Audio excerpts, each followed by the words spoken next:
What's up, YouTube? How y'all doing? The Django Unchained, explained by an idiot. So one of y'all requested me to watch this one. I watched this movie. This is so old though. Like I don't even think. I remember this movie was hype. I think the ending. I think the ending was cold, but I don't remember. But I did watch it, so. Welcome to Django Unchained, and we start off in the wild, wild west, where two fucktards are transporting some black slaves through the Texas desert when night falls and they meet Mr. Dr. King Schutz, a German dentist who's looking for some certain person they're transporting, which is Django, and he starts talking to him, but the two fuckwads are pissed that he's talking to him like a normal human being. Motherfucker's like a badass, none right? of the fine African-American young gentlemen here are for sale, and to piss off, so Schultz kills this dickhead and fucks this guy's horse up and unchains Django. That's it. The end. The movie's over, and Django is unchained. Yeah, That's fucking stupid. Schultz throws a bunch of money into fuckhead's face, buying Django, frees these peeps, and rides off with DJ Angle. Next day rolls around, they run into some fucking town, everybody be looking at them weird. Dr. Schultz asks Django why they looking at them weird, and Django goes, they never seen a nice man with different color pigment in his skin on a horse before. They go into a bar guy runs out getting the sheriff because there's a black man in his bar. Meanwhile, Schultz explains to Django over a drink how he's no longer a dentist but a bounty hunter, and that he wants his help killing three dudes called the Britton brothers or Brittle brothers. I don't know who the fuck cares, they're all racist bitches anyway. So Schultz wants his help killing these three dudes because he doesn't know what they look like, but Django does know what they look like. So he tells him, if you help me find them, I'll give you some money and your freedom because I hate slavery. So Django's like, dope. Then the sheriff comes over and Schultz shoots him dead in the street, then goes back in with Django. The town marshal comes along with a shitload of guns, and Schultz makes super ultra duper sure that they won't kill him once he gets out, like he's being really anal about it, which is pretty smart, so I can't really fucking nitpick anything here. Fucking Germans being so anal about everything wrong, like fun. Turns out the sheriff was the wanted outlaw posing as another dude with a different name, and there was a bounty on his head, so he killed him, and now the marshal owes him $200. Whoa, cool stuff. Cut to a little while later, Django and Schultz chilling. Schultz finds out that Django has a wife, but some white twat scarred her and separated them. Her name is Broomhilda, and she speaks a little bit of German, and you know Schultz speaks German, so he'd be like, what was in Himmel, mein Gott, oh no, Next up, they go to a farm place, or what is it called, plantation, yeah, one of those, where they think the three Brittle brothers are, and he tells them he's gonna pretend to be his valet, and he can pick out whatever costume he wants to pick out, so he's like, I can pick out whatever, well, my man, you sure about it? So Django picks out a fucking Smurf costume, but whatever, he looks sexy. They get to this gay-ass plantation, Schultz pretends to do business with the racist KFC guy, while Django's off to out the place of the Brittle brothers, and he finds one of them, and he gets all these flashbacks of how the Brittle brothers tortured him and his girl, so he tells this fine lady to go get Dr. Schultz, approaches one of the Brittle brothers, and shoots him right in the Bible page. Then the second bitch fumbles his gun while Django gets a hold of a whip that the other dude was using and serves him a nice What can the of fuck? Oh! Honestly, who the hell has such bad gun skill? On God. In the Wild West, you're a criminal, for God's sake. You can't be good as shit. You yeah, you should not have a gun if that's how you be. What happens because Django takes his gun and says,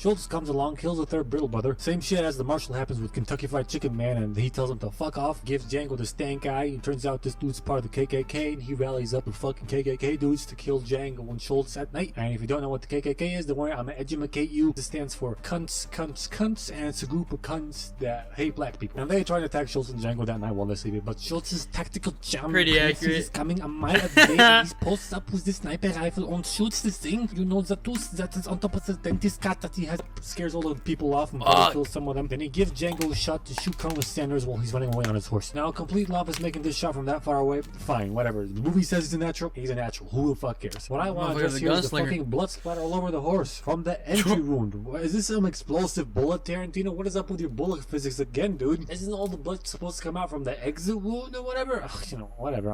I never shot an old racist guy with an 18 I've never shot before, so, you know, I don't know. That's true, yeah, we don't, yeah. Django and Schultz kill him again. Schultz tells Django about it. Oh, we'll give the directors the benefit of the doubt. No, not yet, doctor. Put your hand there. You're like, hey, some years too early for that. Put your hand there. And he tells him to be his bounty hunting partner through the winter, and he'll give him a third of all the money he makes, and after the winter's over, he's gonna help him find and get back Broomhilde. So Django's like, sick, I'm in. But why are you helping me? As a German, I'm obliged to help you on your quest to rescue your beloved Brunhilde. No, you're not. As a German, you're not obliged to do shit. You're just a nice guy. It's okay to do your own horror sometimes. Come on, you say it. Say, I'm a good guy. I'm a good guy. Cut to a winter montage of lot place where they keep track of all the records where slaves come and go and get sold and all that crap, you know, so they can find Broomhilde. That's and here's insane, what I don't get. bro. In some bumfuck town in the middle of nowhere, a barkeeper will literally call the sheriff on them. He's so racist. But when bro, they go what to are those like the mass epicenter things of on slave trade, where there should presumably be max levels of racism. Like slavery? Like what the fuck? Are you has nothing to do with this movie. That has nothing to do with this movie. Anyways. Oh, slavery? Like, that's insane, bro. Like, they really had people just because of this color of the skin. Like, do you understand how, like, retarded that is? Like, people really... Oh, my God, dude. Like, it's insane. Like, I don't know. Racism is just, like... When you really think about it, like... racism is so stupid. It's like, I don't know. Like, I don't understand how people... Like, and there's racist people to this day. You know, it's just not, like, as amplified, you know what I mean? Or maybe they're just low-key, who the fuck. But, dude, it's just, like, how, like, I was talking to one of my homies, like, bro, how does that work? Like, you know, like, I refuse to believe someone's that stupid. It's just, like, because of the color of their skin, right? Like, it's just so, right? Like, it's so slow. Like, it's just, but then, what he says, like, yeah, but they don't see them as people. And, like, I was low-key mind-blown.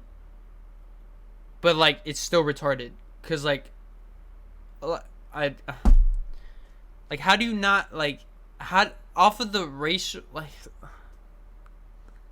I don't know, man. You know what? It's just, I can't talk about it how I want, because it's just so stupid. In a place where Schultz refused to let Django go alone. Like, it really dumbfounds me, to be honest. Yeah, okay, that's believable. Anyway, they find out that she has been bought by some dude called Calvin Candy, and she's at Candyland, but they can't steal her because they need a bill of sale, and they just can't waltz in there and ask to buy her because they're just gonna flat out refuse. So they come up with a cunning plan. You see, Calvin Candy is into some nasty business called Mandingo fighting, where black people fight each other to the death for the amusement of white people. Nasty shit. And he has a bunch of Mandingo fighters, so Schultz is gonna pretend to want to buy one of these Mandingo fighters for a pretty penny, while Django pretends to be a Mandingo fighter, talent spotter, expert, whatever the fuck, I don't know. And he's gonna want to see the good talent, the good fighters or whatever, which is all back at Candyland. So Calvin will take them back there, at which point they will find Broomhilda, and he's gonna be like, oh, I want to buy this girl because she, you know, she speaks German and I like German because I'm German. I don't know. So they're gonna end up buying the Mandingo fighter and her, or just end up buying her and not the Mandingo fighter and like scheme him out of it. I don't know, fucking, that's the plan, okay? They meet up with Candy, he's in Greenville doing some Mandingo fighting business. The introductory BS happens. He refuses to sell them anything, but then he hears the price that they're willing to pay, which is 12,000 bajingas for the right specimen, and he does a complete 180 and invites them over to Candyland to see like the good fighters and stuff. On the way, white bitches be assholes to Django, so he does this. Man, Django be strong. Can people actually do that through pure strength, or is there like some secret kung fu ninja way to make a horse fall down easier? Also, this horse gets up in a split second and it's not freaked out at all. What's up with that? Anyway, after that, they keep moving all the black folk looking at Django mean because he's pretending to be a black slave. Then Schultz has a word with his man Django, telling him to calm the fuck down and not overdo his shit, right? And he also tells him that he slyly got confirmation that Broomhilda is at Candyland. I talked about it with Calvin, which is something I never saw him do in the movie, but whatever, I'm gonna take his word for it. They keep moving and they get to this checkpoint place or something like that, and they see a Mandingo fighter that tried to escape, torn to bits by dogs, and Calvin and Django exchange some bad will, passion, weird looks, freaking, there's some stank vibes going on between them, you know what I'm saying? Fucking obviously dude's a cunt, but they keep moving and arrive at Candyland, where they meet Samuel Jackson playing Steven, Calvin's house fella. Servant? Yeah, servant will do. And he's really hurt that Django's riding a horse and staying in the big house, but Calvin tells him to calm his titties. Did they make Samuel's skin darker in this movie? Give me a second.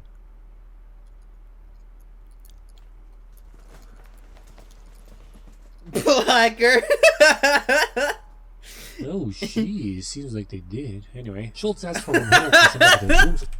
Oh, jeez. Seems like they did. Anyway, Schultz asked for Broomhilda to be sent up to his rooms, so the fucking assholes bring her out of the torture box and almost set Django off. They dress her up all nice and send her up to his room that night, and she's really scared because she thinks she's gonna have some forced sexy time. But little does she know he's a good guy, he don't want that. And this bitch tries to make some small talk, but he's like, eat a dick.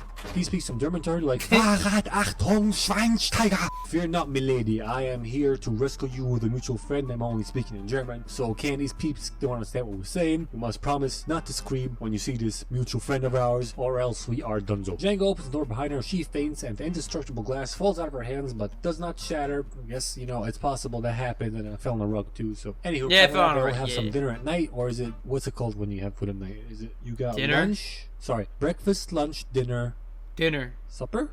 What? Who cares? They're eating food at night, discussing the sale Fucking of the dinner. Dingo fighter without ever seeing the dude that they're gonna buy, which is the whole reason they came here for, but maybe they did it off screen. Whatever, doesn't matter, because Hilda is serving drinks on the table, and Sammy Boy notices some chemistry betwixt her and Django. He puts two and two together, and just as Schultz was offering to buy Hilda, he calls in Candy for a secret meeting and tells him they ain't here for no man dingoes, they're here for the girl, cause her and Django are in cahoots. See that? I used some old-timey-wimey Wild West convo linguism. What a snitch! Candy comes back to the table mad as testicles because he's being too tired by these people. He just calm for a bit, and he threatens to bash Hilly's head in and forces them to buy her for 12 grand. Goes to write the bill of sale while Schultz sitting there fuming. Dude's nearly at his boiling point, yo. With all this racist, stupid retardation he can't stand, and they also disrespecting Beethoven, yo. Ain't nobody disrespect Beethoven when they play with Beethoven.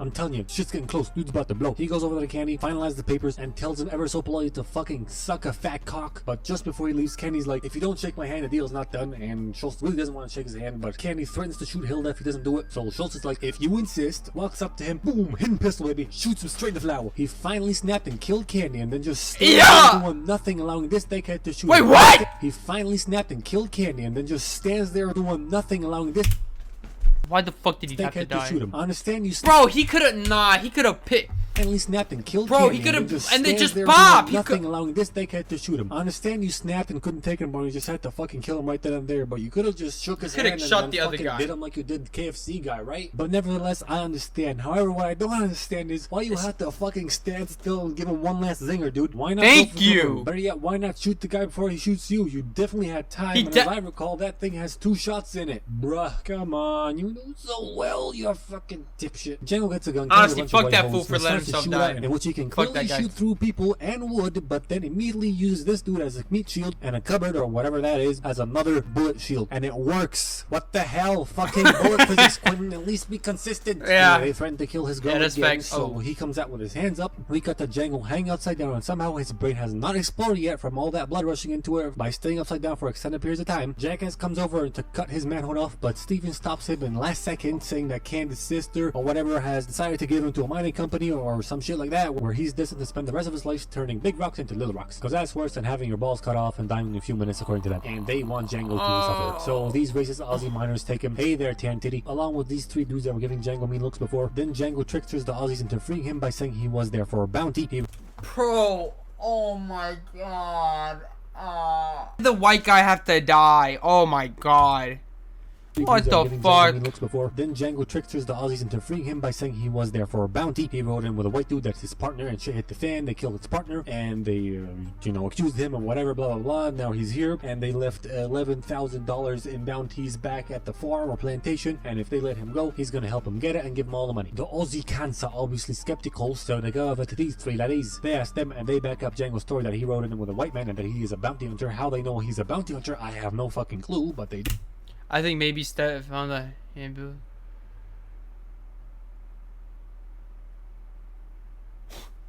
This has nothing to do with the fucking movie. Let him loose, give him a gun. He proceeds to shoot them and blow Quentin by Taryn Titty. He takes some TNT. How'd he blow him up? And rides off with the black dudes finally smiling at him because they finally realize that he a badass playing white folk and fucking shit up. He gets to the checkpoint where the dogs tear up the one dude and brings the I remember this. I remember this movie getting me hyped.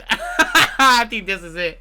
Nah, it was probably the other scene. Like, I don't know. This movie got me hyped. There's a scene at the end of this movie that just made me just fucking like spaz. Like, I ain't gonna cap. On that checkpoint, his family jewels must be fucking crushed. I mean, I've never ridden. I think it's covered up. I mean, it has to. I think it was at the very end of the movie. Contents turn into mashed potatoes, like the horse's spine and your nutsack just smashing into each other, just clashing. Someone, yeah, I don't know. Fuck is he talking about? But he goes over to Dead Schultz, takes the bill of sale, and pays some respect. Ripping pepperoni, my man. Gets his wife, waits for the Candy fam to come. Yeah, it was. Is this scene? Is this one? Wait, that's the dude that died? Over to Dead Schultz. Wait, that's homie? Dang, they just left homie's body right there the whole time? Wow. Bro, that's so tough. Oh my god. Why do the good ones always die? Fuck this movie, bro. Pays some respect. Ripping pepperoni, my man. Gets his wife, waits for the Candy fam to come. No, it's this scene. Like the whole crib blows up. I'm sorry if I spoiled it. If I spoiled it and you're mad, shut. Suck my dick. Alright, like, what the fuck? This whole movie's a spoiler. I spoiled it a minute before I actually got spoiled. Shut up. Back from funeral, kills Sniff these my dick. and shoots this jackass in the nuts, then shoots Calvin's sister. Why the hell does she fly off in a direction completely different from the one Django shot her from? Actually, why does she even fly off in the first place? None of the other dudes did. Fucking whatever. He tells these idiots to leave and Stephen to stay because he's just as bad as the white bitches. Stephen finally drops old man act. Is it Stephen or Stephen? Too late now. Django kneecaps him, lights a fuse, walks out the house, and this time cool guys do look at explosions, that they're standing dangerously close to Django, then gets on his horse that was not tied to anything and did not run away from the huge scary explosion. Although Boomhilda's horse very clearly got scared and shut the comp. Boom. Must have been trained hordes. Fritz and Fritz have been trained not to run away from explosion. I guess. Down, I don't... freaking who cares? Gets on the horse, does a little dance, and rides off with his wife. This movie gets a TNT out of a D&D. This movie was hard.